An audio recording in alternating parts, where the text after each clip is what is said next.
jajaran guru dan juga kepala sekolah, Ustadz Lili dan juga para pendidik lainnya, serta tidak lupa pula orang tua siswa yang telah hadir di sini.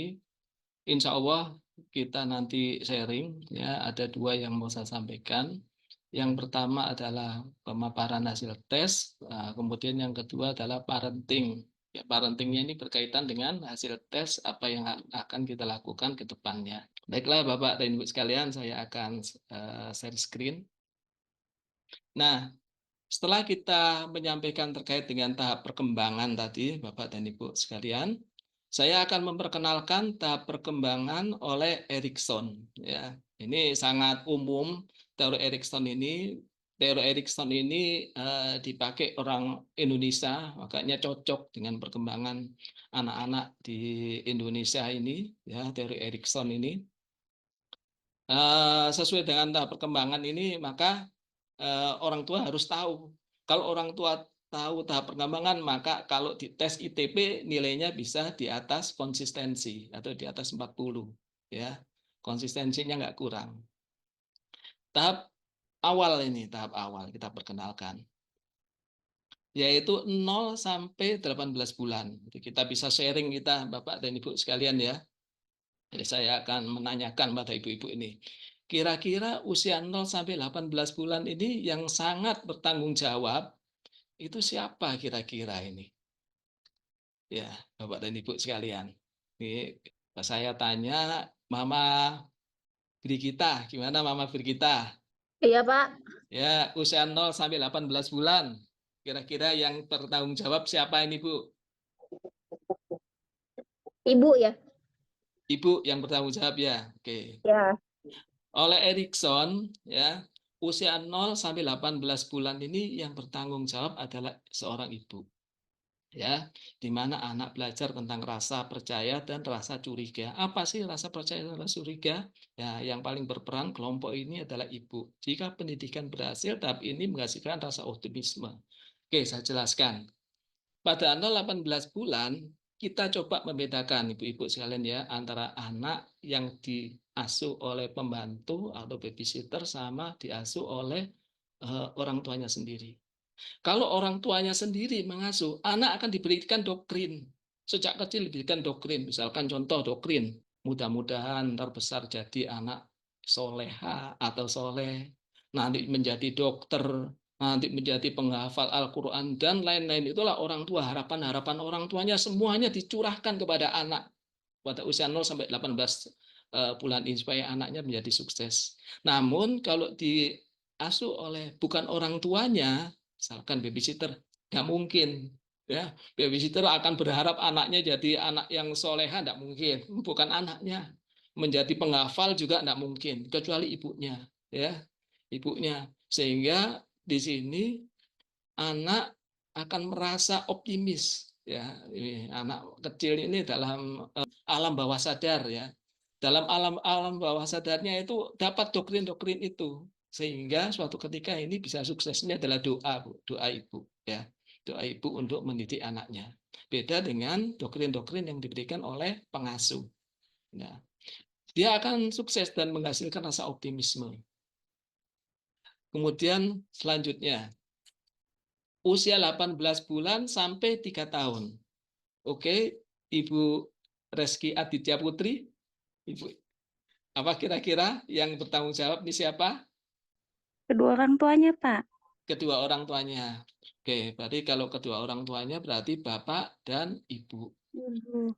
Ya, oke, benar Ibu, benar sekali. Ini supaya kita semuanya tahu ya, bahwa usia 18 bulan sampai 3 tahun ini Bapak Ibunya sangat berperan penting dalam mendidik anak.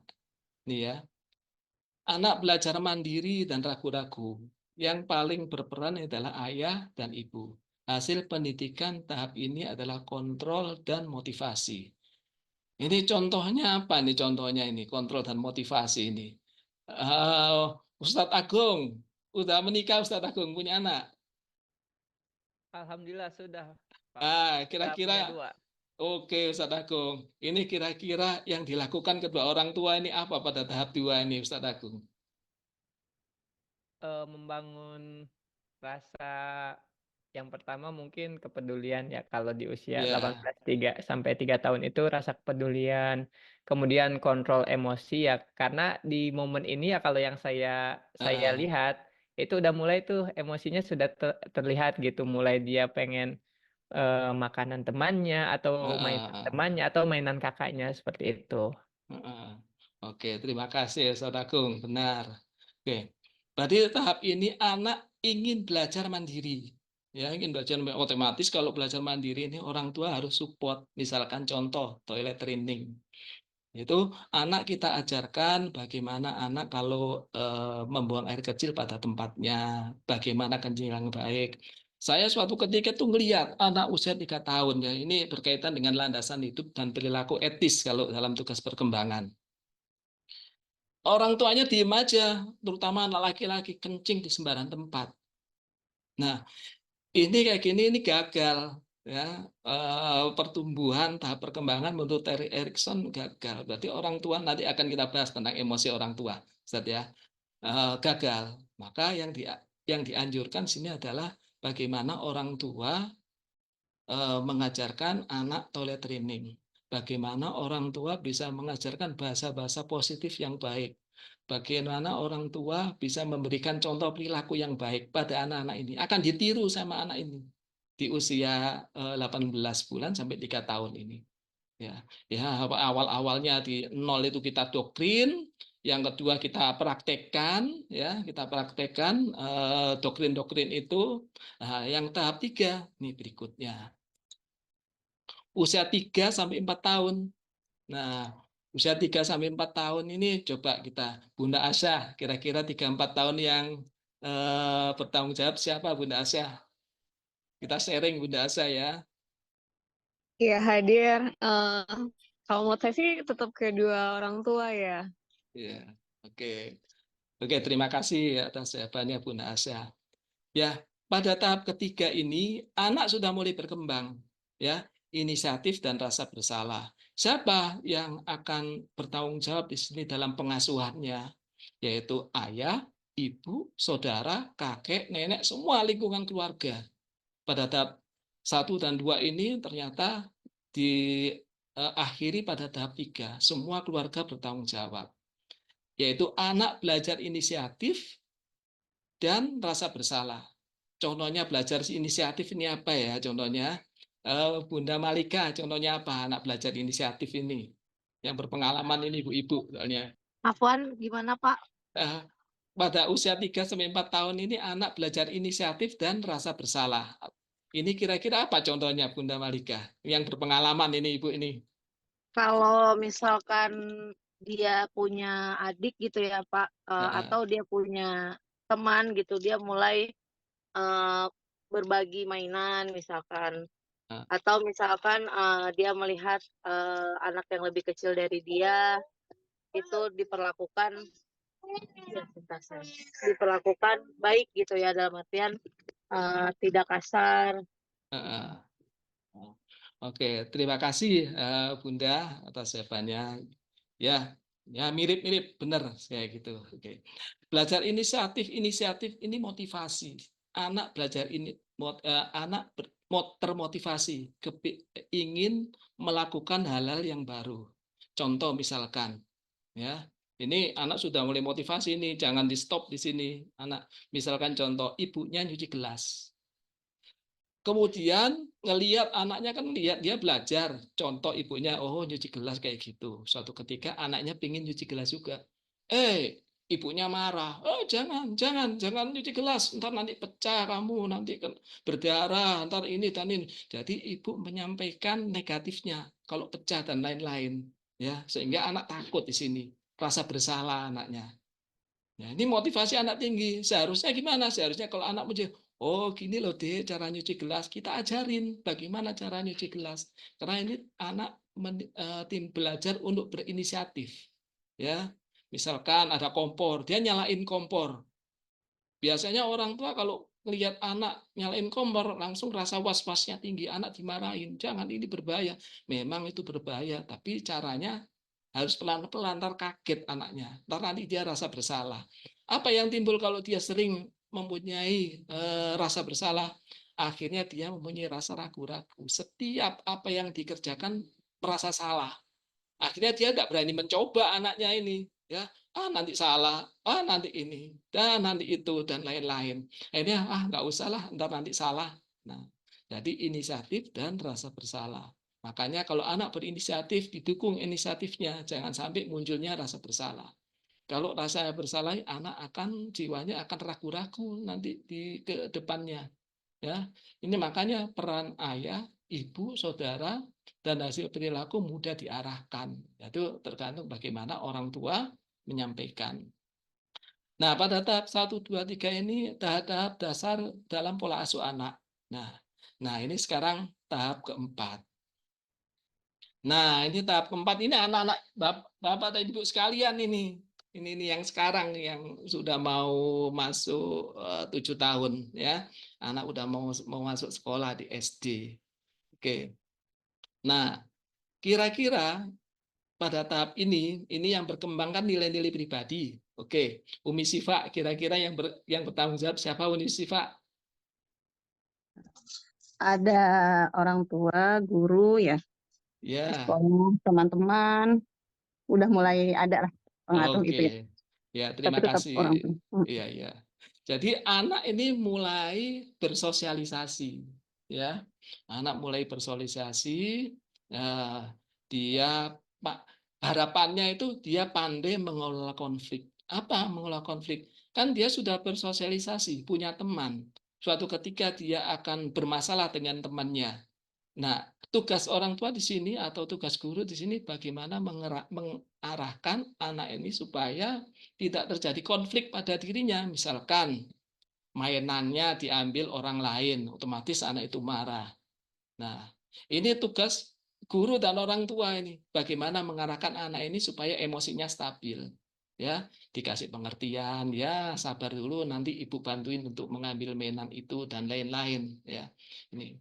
Jadi belajar motivasi kuat dan rendah diri. Tapi kalau anak ini kita abaikan ya, maka dia akan merasa mainan diambil, biarinlah percuma, saya nanti kalau protes juga tidak akan dilayanin, juga tidak dikasih pengertian dan lain-lain, akhirnya rendah dirinya muncul.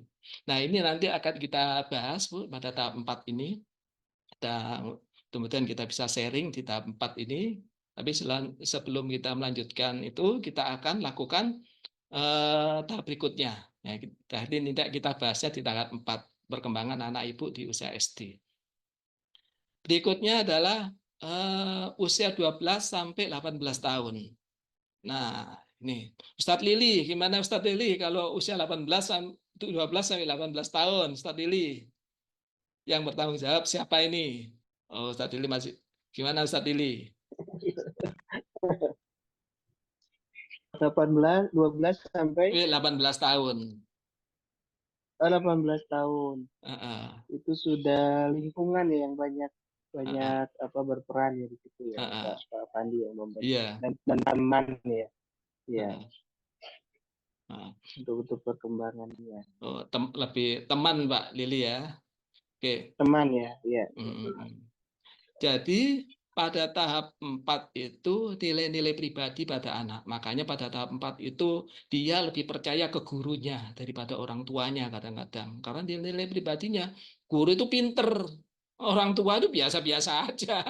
Lebih pinter guru gitu. Nilai-nilai pribadi dia bisa menilai. Pribadinya menilai, bukan berarti orang tuanya kurang ya. Dia menilai, oh guru termasuk pinter, guru lebih bagus daripada orang tua saya, bisa ngajarin ini dan itu. Makanya pada tahap 4 ini doktrin guru itu sangat dibutuhkan hal-hal yang positif ya.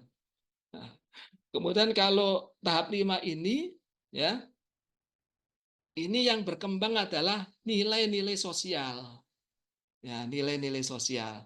Jadi nilai-nilai sosial ini anak akan lebih percaya kepada kelompoknya. Nah, pada kelompok mungkin ibu-ibu yang sudah punya anak SMP ya, perempuan ya, biasanya perempuan itu mengidolakan artis biasanya, misalkan artis Korea, salah satu artis Korea misalkan yang dia sukai. Kita ledekin artis itu, dia akan marah, membela dia, mati-matian dibela sama dia. meskipun tidak ada kaitannya dengan dia. Nah, inilah perkembangan dia, nilai-nilai sosialnya. Dan dia akan lebih percaya sama temannya daripada orang tuanya. Makanya pada tahap ini, suatu ketika anak ini bermasalah di sekolah, kemudian dipanggil di sekolah, mungkin karena bolos atau karena hal yang lain, kalau yang dipanggil orang tuanya, nah, maka nggak akan nyambung, orang tuanya nggak paham, nggak ngerti apa masalahnya. Tapi kalau yang dipanggil teman akrabnya, dia akan lebih paham dan akan lebih nurut sama teman akrabnya. Nah, kalau tahap 4 lagi lebih nurut pada gurunya, sekarang sama temannya. Kemudian dalam tahap berikutnya ini tahap 6. Pada tahap 6 ini usia 18 sampai 40 tahun. Nah, ini anak menurut Erikson ini sudah mempunyai memilih atau mengharapkan pasangan hidup yang ideal, yang baik buat dia pada suatu ketika, ya. Keakraban dan isolasi. Peran pasangan hidup hasil cinta keluarga. Tapi kita tidak bahas tentang 5-6, kita akan bahas yang 4 nanti, ya. Berikutnya yaitu tahap ke-7, usia 40 sampai 60 tahun. Nah, apa usia 40 sampai 60 tahun ini? Yaitu belajar bermakna, kegagalan, peran pasangan hidup, hasil rumah tangga, bahagia dalam membesarkan anak. Nah, itu sudah punya cucu ini, ya. Biasanya dia lebih senang ke cucunya, ya. Lebih dia bagaimana dia bahagia, bagaimana anaknya itu anak atau cucunya dia itu bahagia, jangan sampai sengsara kayak dia dulu. Nah, itulah karena pada usia ini usia mendekatkan diri pada yang kuasa, ya.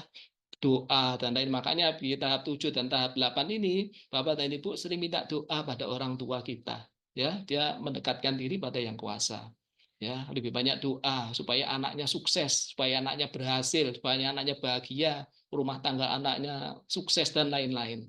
Ini pada tahap 7 dan tahap 8. Inilah tahapan-tahapan yang disampaikan oleh Erikson.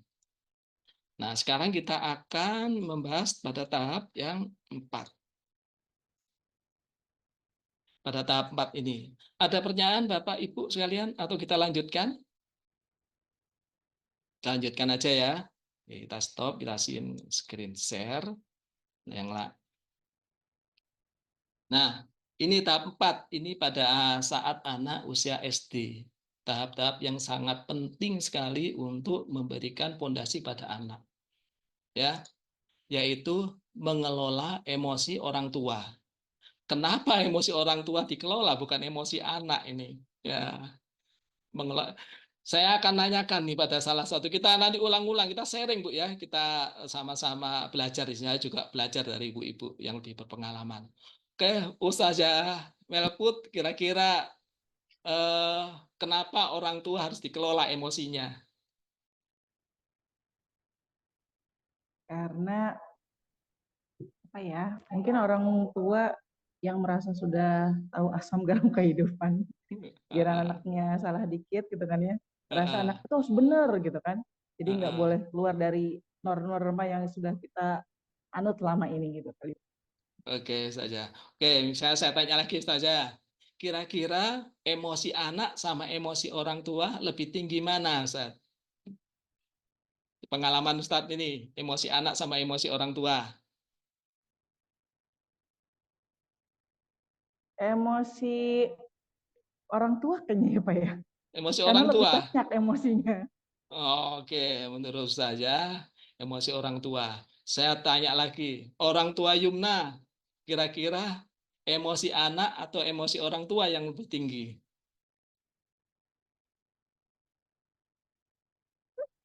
Ya ini Ayah Yumna Pak. Oh, Ayah Yumna, ya Ayah Yumna. Kira-kira emosi orang tua atau emosi anak yang paling tinggi?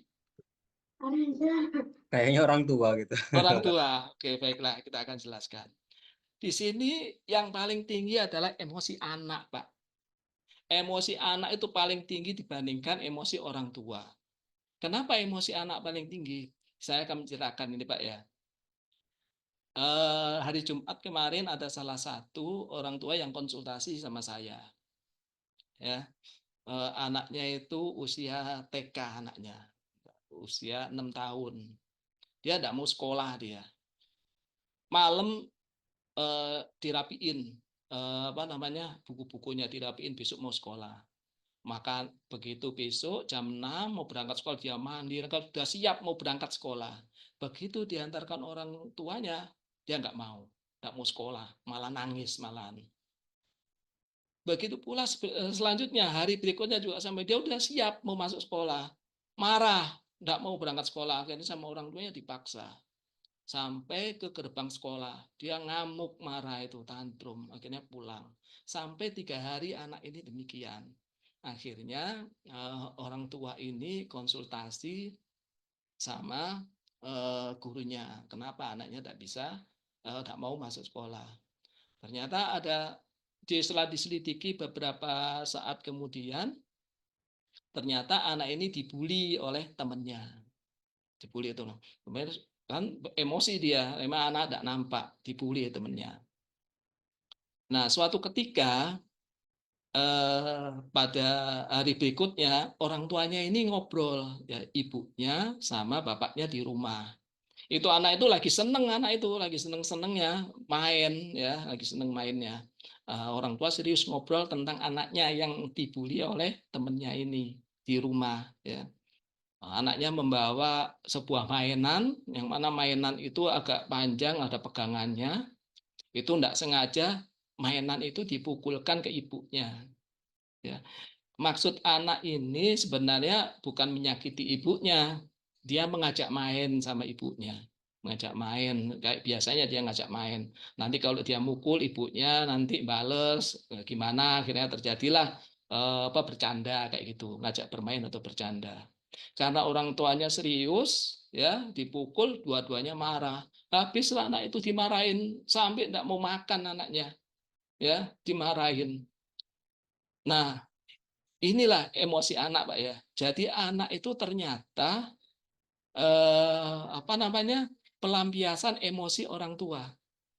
Misalkan orang tua punya masalah dengan orang lain, anak merasa ganggu, dimarahin anak itu. Yang bapaknya punya masalah dengan orang lain, diganggu oleh anak, dimarahin anak. Semua emosi itu dipelampiaskan ke anak.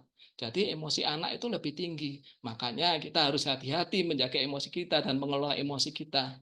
Bagaimana mengelola emosi kita bila berhadapan dengan anak. Mungkin itu, Pak. Bapak-bapak ada yang tidak setuju yang saya sampaikan? Bahwa emosi anak lebih tinggi? Contoh lagi, Pak atau Ibu. Ini ada ya pekan lalu saya ngobrol di salah satu sekolah di Depok. Ada seorang orang tua yang menyampaikan konsultasi ke saya bahwa anaknya emosinya tinggi. Setiap kali dia itu diberi nasihat marah. Setiap kali dia itu dilarang main HP marah. Malah marahnya lebih tinggi daripada orang tuanya. Saya tanya orang tuanya, dulu sebelumnya gimana anak ini, Pak? Oh, sebelum anak ini baik, Pak, waktu SD, Pak.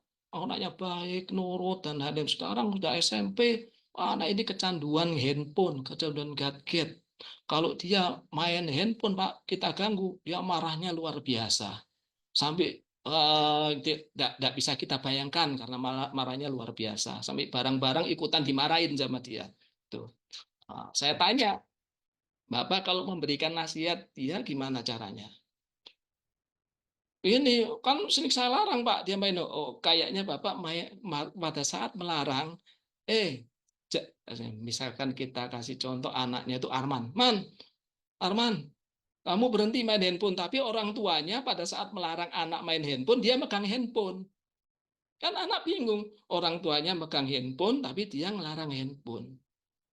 Nah, saya tanya orang tua, apakah Bapak pada saat melarang anak Bapak megang handphone? Iya, Pak.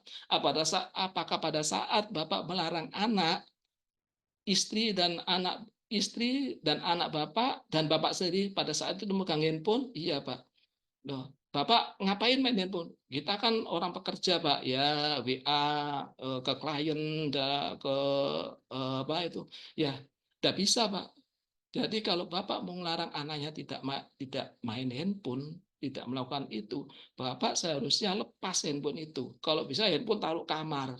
Di jam-jam tertentu nanti handphone itu dibuka siapa, WA masuk atau berita-berita apa yang ada. Jadi di hadapan anak, Bapak jangan sekali-kali megang handphone. Baik dipakai ataupun tidak boleh megang handphone. Handphone harus masuk kamar. Baru Bapak bisa melarang anak Bapak. Coba Pak itu lakukan. Macam itu kenapa emosi anak tinggi, yaitu pelampiasan orang tua dengan melarang handphone. Orang anak dimarahin, anak juga sudah main gadget, sudah kecanduan, otomatis dia emosinya tinggi. Nah inilah untuk zaman sekarang ini emosi anak itu lebih tinggi dibandingkan emosi orang tua. Kadang orang tua sampai angkat tangan untuk apa namanya mengapa ya mendidik anaknya dalam situasi sekarang ini. Nah, ini pentingnya mengelola emosi orang tua. Bagaimana mengelola emosi orang tua? Kita lanjutkan selanjutnya.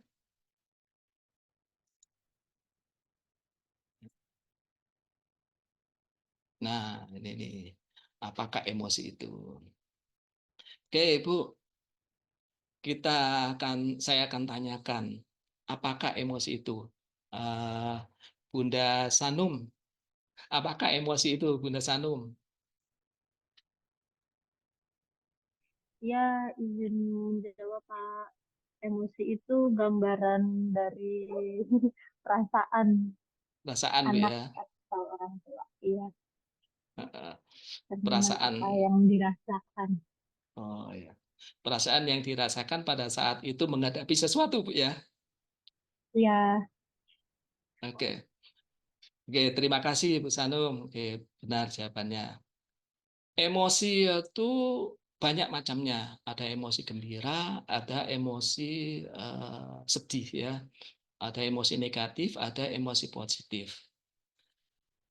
Apa sih fungsi emosi ini kira-kira? Atau fungsi emosi positif, misalkan fungsi emosi positif yaitu tentang perasaan, ya. Perasaan, ya, fungsi emosi positif itu perasaan. Kira-kira Bunda Alfa Humairah, fungsi emosi atau fungsi perasaan apa, Bu? Apa ya Ustadz ya? Maaf. Ya. Kalau fungsi emosi itu mungkin untuk menggambarkan, mendeskripsikan perasaan kita kepada orang lain. Jadi orang yang kita luapkan emosinya jadi tahu apakah kita terharu, bahagia, atau marah. Oh, itu ya. Nah, kalau fungsi perasaan sendiri, emosi positif?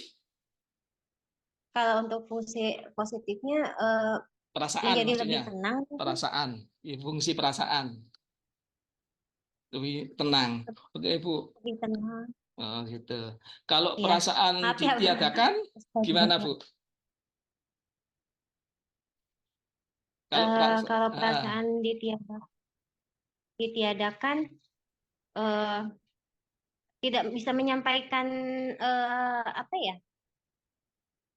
Mungkin apa yang kita ingin sampaikan mungkin gitu ya. Itu ya. Oke. Oke, baiklah, Bu. Terima kasih. Oke. Apakah fungsi emosi? Fungsi emosi positif, terutama yaitu perasaan. Fungsinya adalah untuk meningkatkan motivasi. Ya. Kalau kita mengabaikan perasaan seseorang, misalkan, ya, perasaan seseorang itu dia lagi apa ya, lagi stres, ya, lagi stres karena nilai matematikanya kurang. Kalau kita sampaikan ke dia, lah nilai matematika gini aja kamu nggak bisa. Ibu dulu itu bagus. Dia malah bingung anak ini. Wah, saya ini mau mengungkapkan perasaan. Kenapa orang tua malah mengabaikan perasaan saya? Seharusnya saya ini didukung sehingga saya bisa belajar lebih giat lagi. Kan gitu. Nah, seharusnya orang tua harus tahu nih, fungsi perasaan itu apa menurut anak itu. Apa sih fungsi perasaan? Nah, oke, kira-kira saya tanyakan fungsi perasaan. Bunda Umi, Bunda Umi. Omi ya, Bunda Omi. Itu fungsi perasaan apa, Bu? Fungsi perasaan itu supaya kita bisa mengetahui apakah sedang senang, Ya, sedih, ya. atau kecewa, atau yang lainnya. Oke. Terus yang dibutuhkan oleh perasaan apa, Bu? Sebenarnya divalidasi, diakui ya maksudnya. Ya, ya benar. Divalidasi, diakui. Akui. Misalnya lagi sedih ya diakui. Oh iya lagi sedih gitu. Oh gitu. Oh berarti Bu Umna kita kasih tepuk tangan, Bu. Cerdas, Bu. Benar. Berarti Ibu sudah bisa mendidik anak, Bu. Sukses, Bu. Jadi fungsi perasaan itu adalah yang pertama. Apakah yang dibutuhkan perasaan? Kalau tahu fungsinya, difahami, diakui, diperhatikan, bahasa tubuhnya itu perasaan, atau dinamai perasaan itu. Oh, kalau kita namanya, oh dia lagi sedih, oh dia lagi emosi, oh dia lagi ini, berarti dia ada masalah ini. Kalau kita sudah tahu apa yang dibutuhkan perasaan itu, baru kita namai perasaan itu. Apakah dia oh dia sedang melamun. Apa yang harus kita butuhkan sebagai orang tua kalau dia sedang melamun? Nah, butuh dukungan. Apa dukungannya? Yaitu tadi fungsi perasaan itu. Kita acungin jempol kalau fungsi perasaan, Ibu ya. Kita harus bicara-bicara hal yang bersifat positif. Itu tadi terkait dengan emosi. Yang selanjutnya, faktor-faktor yang mempengaruhi positif. Nah, faktor-faktor yang mempengaruhi emosi. Yang mempengaruhi emosi adalah faktor dari dalam diri dan faktor dari luar. Kalau dari dalam diri itu memang misalkan temperamen. Temperamen ini harus belajar memang. Kita punya sifat temperamen, disinggung sedikit marah, singgung sedikit marah. Maka ini harus belajar, ya. Harus belajar bagaimana untuk menurunkan kadar temperamennya. Kemudian ada kerusakan saraf tertentu yang berhubungan dengan emosi, sehingga suatu ketika mudah meledak emosinya. Nah, itu faktor dari dalam diri atau karena sakit dan lain-lain, ya, darah tinggi itu yang mempengaruhi emosi. Kalau dari luar adalah budaya. Budaya orang yang hidup di pegunungan sama orang yang hidup di laut beda emosinya. Lebih tinggi emosinya yang hidup di laut. Makanya hasil anak-anaknya juga berbeda kadang-kadang ya. Mungkin anak-anak yang ada di gunung mungkin dia lebih sopan-sopan daripada anak yang di dekat laut. Omongannya ceplas-ceplos apa adanya. Saya pernah membuktikan ini. Dari saya sendiri saya membuktikan. Saya orang tinggal di Gresik, di lepas pantai. Begitu saya tinggal di gunung di Sukabumi, saya heran, oh orangnya sopan-sopan ya. Beda dengan orang yang ada di Gresik, orangnya ceplas-ceplos apa adanya, ya. Karena mereka di laut memang suka teriak-teriak di sana. Kalau pelan-pelan tidak ketemu, tidak kedengeran. Faktor yang mempengaruhi emosi.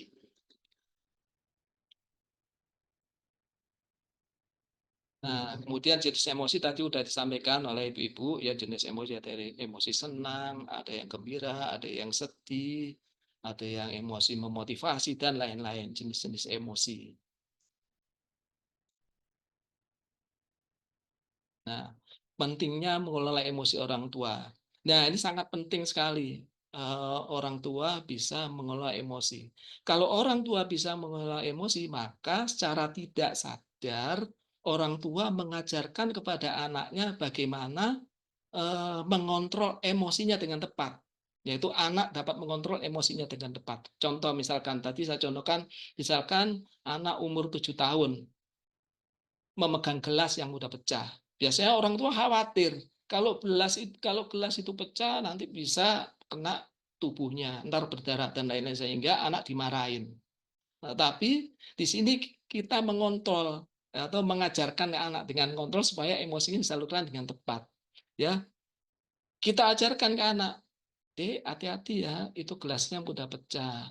Kamu nanti kalau bersihin gelas ini harus hati-hati. Ini gelasnya sangat tipis. Ntar juga naruhnya diarahkan dengan benar. Akhirnya anak tahu, oh itu prosedurnya untuk gelas supaya aman di tubuh kita juga aman pada gelasnya. Misalkan juga anak biasanya kalau bicara sama orang lain yang lebih tua tidak sopan. Kita tidak bisa negurnya, kamu itu nggak sopan sama orang tua, atau dicubit anaknya, kamu itu nggak sopan sama orang tua, harus hormat sama orang tua. Kan kalau anak sekarang nggak bisa gitu, ya. Kita harus beri pengertian ke anaknya. Ini akan, kalau kita kasih pengertian, itu akan tertanam di dalam alam bawah sadarnya. Kita sampaikan, Dek, itu bapak-bapak itu lebih tua umurmu daripada umurmu. Kamu kalau pada orang yang lebih tua harus hormat dan lain-lain. Kita kasih pengertian, kita ajak ngobrol. Jadi gini, Pak Ibu ya, perasaan atau emosi itu tidak membedakan umur. Ya, orang tua atau anak-anak itu perasaannya sama. Ada perasaan sakit hati, orang tua juga ada, anak-anak juga ada. Ya, ada perasaan sedih orang tua ada, anak-anak juga ada. Sehingga perasaan atau emosi itu tidak membedakan umur. Makanya kita kalau berbicara kepada anak-anak, kita samakan dengan kita bicara dengan sesama orang dewasa yang masih kecil. Kita ajak dia ngobrol, kita ajak dia diskusi, supaya dia terbiasa dengan diskusi. Anggap aja dia orang tua yang badannya masih kecil, karena perasaannya sama. Sama kita sama, dia punya rasa sakit hati, dia punya rasa terluka, dan punya rasa marah dan lainnya, sama perasaannya. Ya, tuh pentingnya mengelola emosi orang tua. Cara mengelola emosi orang tua ini yang pertama yaitu mengenali emosi yang muncul dan penyebabnya. Kemudian ubah pikiran negatif menjadi pikiran positif. Kemudian kok tak bisa diklik ya. Nah, jangan takut menyampaikan pikiran kita kepada orang lain. Nah, misalkan contoh ke anak ini, ke anak misalkan anak salah dalam pengucapannya. Misalkan dia nyampaikan ke orang yang lebih tua tidak sopan. Kita sampaikan pikiran kita, jangan takut. Enggak boleh itu ya. Seharusnya begini kalau kalau ada orang yang lebih tua dari kita, semacam itu. Kita sampaikan dengan baik-baik agar dia mengerti. Kemudian ketika kita merasa ragu, sebaiknya menjauh sebentar. Ketika kita sedang merasakan emosi negatif dan tidak yakin bisa mengendalikannya, lebih baik kita menjauh sebentar dari orang lain sampai merasa tenang. Tuh. Kemudian, latihlah kemampuan mengelola emosi kita setiap hari. Ada 5 teknik yang bisa digunakan mengelola emosi negatif kita, yaitu tarik nafas, pikir positif, olahraga, yoga, dan membayangkan sesuatu yang positif. Yang terakhir, minta bantuan ahli. Nah, mungkin ini yang sangat penting, Bu ya, cara mulai emosi orang tua. Ini anak-anak pada saat usia sekarang usia 7 tahun, 8 tahun. Ini sangat penting anak-anak diajarkan doktrin-doktrin emosi yang positif, yang tepat penyalurannya. Sehingga orang tua harus punya teknik bagaimana cara mengelola emosi yang baik, yang dapat mengajarkan anak-anak dalam mengontrol emosinya. Wah, ternyata udah selesai. Oke, Bapak dan Ibu sekalian dan juga staf guru MI Taufiki, mungkin ini yang sudah saya berikan. Mudah-mudahan hasil sharing ini kita bisa mendapatkan ilmu baru dalam mengasuh anak-anak kita. Baiklah, saya serahkan lagi pada Ustadz Lili. Silakan Ustadz Lili.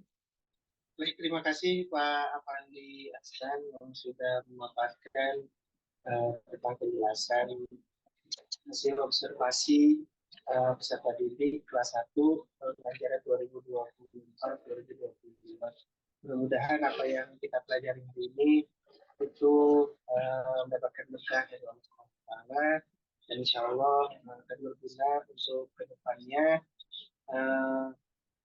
Sudah ada tanya jawab ya? Tadi sempat terlempar keluar. Oh, silahkan yang ada tanya ya. Tidak apa-apa, waktunya lebih tidak apa-apa. Bagi ayah sharing bunda aja. Yang sharing enggak, yang ingin berkonsultasi mungkin ya, jangan dibatasi dulu 3 penanya dulu.